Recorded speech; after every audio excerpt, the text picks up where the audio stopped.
This destination is pure dead brilliant.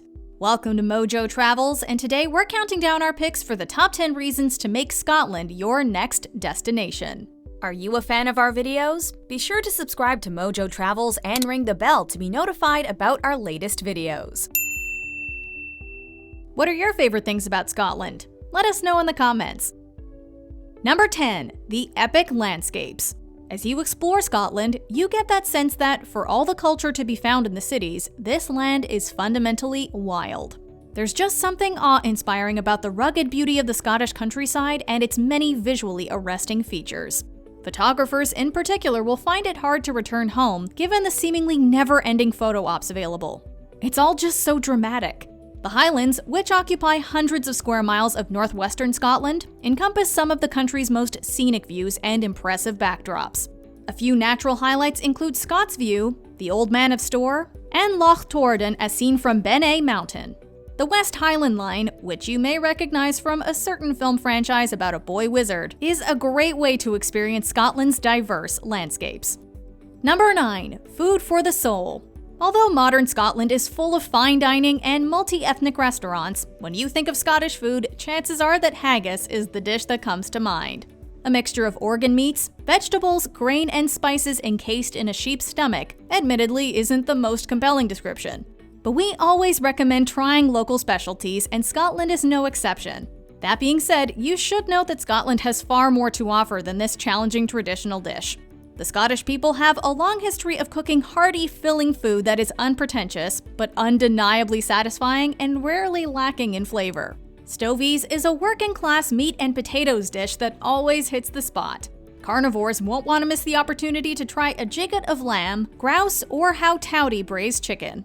The salmon is out of this world, and if you've got a sweet tooth, Scottish tablet, a fudge-like dessert, is a must-try. Number 8. Adventure activities. There's no better way to work an appetite and earn your Scottish supper than to spend your day in the great outdoors. As previously mentioned, Scotland is absolutely stunning, and hiking is one of the best ways to really get your money's worth. A few of the most popular trails include the hike to the Old Man of Hoy on the archipelago of Orkney, and Stackpolly Mountains Ridge Circuit, both of which are single-day hikes. If you're looking for a more epic trek, consider setting out to conquer the Scottish National Trail, or a portion of it. Over 530 miles long, it winds through much of the length of Scotland, from Kirk Yetholm to Cape Wroth. Of course, hiking is just one of the many activities to be enjoyed. Cycling, fishing, downhill skiing, horseback riding, golf, windsurfing, rafting, ziplining. This is very much a choose-your-own-adventure sort of trip. Number 7. Architecture and gardens. You could easily spend an entire trip to Scotland exploring the countryside and small-town culture, but doing so means missing out on Scotland's equally amazing city life and the cultural attractions that come with it. As you explore Glasgow and Edinburgh, you're likely to be taken aback by just how diverse their respective skylines are. In Glasgow, you've got the Victorian Glasgow City Chambers, the Mitchell Library, which is built in the Edwardian Baroque style, and the ultra-modern Riverside Museum. Over in Edinburgh, Adam House, the Gothic St. Giles Cathedral, and the postmodern Scottish Parliament building are just a few of the standouts. Amidst these many notable buildings, however, are green spaces that are no less impressive, like the Winter Gardens. Beautiful gardens are hidden all throughout both cities, and with names like the Garden of Cosmic Speculation, Jupiter Artland, and Dunbar's Close, they demand investigation. Number 6. Whisky Culture. If you're the sort of traveler who enjoys tasting the local culture, Scotland is a great choice. Most destinations have a national beverage, but few enjoy such recognition and international acclaim as Scotch whiskey. Scotland does whiskey like other countries do wine, boasting over 100 distilleries spread across 5 distinct regions. Though some might be content to sip on any good Scotch, a trip to Scotland is a crash course in the distinct flavor profiles of the various regional Scotch whiskies. But the country's alcohol excellence doesn't end there. Though far less widely recognized, Scotland is today a major world player in the world of gin, with over 50 brands. Of course, like elsewhere in the United Kingdom, Scotland is a great place to just sit back and enjoy a pint of locally produced beer. Number 5. Skara Brae. When you think of ancient man-made structures, what are some of the first examples that come to mind? Go ahead, we'll wait. Chances are that you guessed famous places like the Pyramids of Egypt, Stonehenge, and various ruins from ancient Greece. Though less internationally known than the aforementioned sites, Skara Brae actually beats most of them in terms of its age. This Neolithic settlement was inhabited between 3180 BCE and 2500 BCE, and sits on the Bay of Scale in Orkney.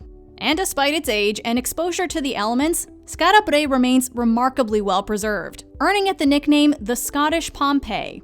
Visiting this UNESCO World Heritage Site makes for a fascinating look at early human history, providing unique insights specific to Scotland. Interestingly enough, Skara Brae was only discovered in 1850, when severe weather revealed a previously buried bridge to locals. Number 4. Glasgow and Edinburgh. With all due respect to Aberdeen and Dundee, which are both worth visiting in their own right, Glasgow and Edinburgh remain in a class of their own when it comes to culture and travel appeal. The question is, which of the two will you prefer? Glasgow and Edinburgh have a long-running rivalry, and outsiders are often asked to pick a favorite during their travels. Edinburgh, the country's capital, feels more historic, and having a hilltop castle overlooking the city definitely adds a certain wow factor. It's also a shopper's paradise. On the other hand, Glasgow, which is the larger of the two, feels like a contemporary cultural capital, but manages to do so while also boasting plenty of quaint commercial areas characterized by little shops and cobblestone streets.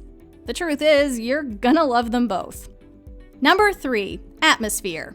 As you travel across Scotland, the landscape and scenery inspires visions of childhood fairy tales and mythic creatures. The countryside as a whole has a larger-than-life sense of wonder to it, but there are some specific landmarks that feel especially magical. The appropriately named fairy pools on the Isle of Skye live up to the hype. It's not hard to imagine small winged creatures flitting about these crystal-clear pools of water. The Gulf of Corryvreckan is a whirlpool that brings to mind all manner of mysterious sea creatures, even if Nessie sticks to her namesake loch. Puck's Glen, the Callanish Stones, Finnick Glen, the Lost Valley. For those with an active imagination, there's no shortage of sights to inspire.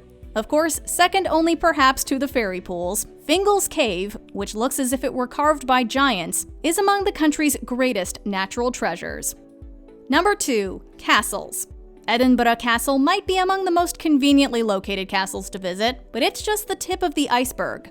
If you've got a passion for impressive structures that date back hundreds of years, then Scotland is really a must-visit. It's basically a country full of castles. Braemar Castle is located in Cairngorms National Park and feels like your quintessential 17th century fortress, complete with turrets and a dungeon. Dunrobin and Blair, by contrast, are both notably more ornate and lavish. And as if these towering structures aren't impressive enough in their own right, many of them also overlook lakes, or of course, lochs as they're known locally, and the coast. Taken all together, the views rarely fall short of picture perfect. Some great examples of castles that overlook the water include Eilean and Dunnottar. Whether you like your castles in ruins or as if they just fell out of a fairy tale, Scotland has got you covered. Number 1. Festivals and events.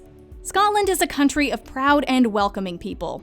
Locals take great pleasure in not just celebrating their traditions, culture, and history, but also sharing it with travelers from all over the world. So while Scotland makes for a great destination any time of year, it's worth trying to book your flight at a time that will enable you to partake in one of their many festivals. Of course, with over 200 such events occurring annually, you're hard-pressed to visit at a time where there isn't an overlap. Edinburgh celebrates the arts with its annual Fringe Festival. Burns Night celebrates one of the country's most beloved sons, poet Robert Burns. And you haven't experienced New Year's Eve at its best until you've partaken in Hogmanay. If you want to see something really special, however, head to the Shetlands for Up Helliah, a festival celebrating the Viking heritage of the region. With costumed parades, Viking boats, and torches aflame, Up Helliah makes for a totally surreal experience. Do you agree with our picks? Check out this other recent clip from MojoTravels, and be sure to subscribe and ring the bell to be notified about our latest videos.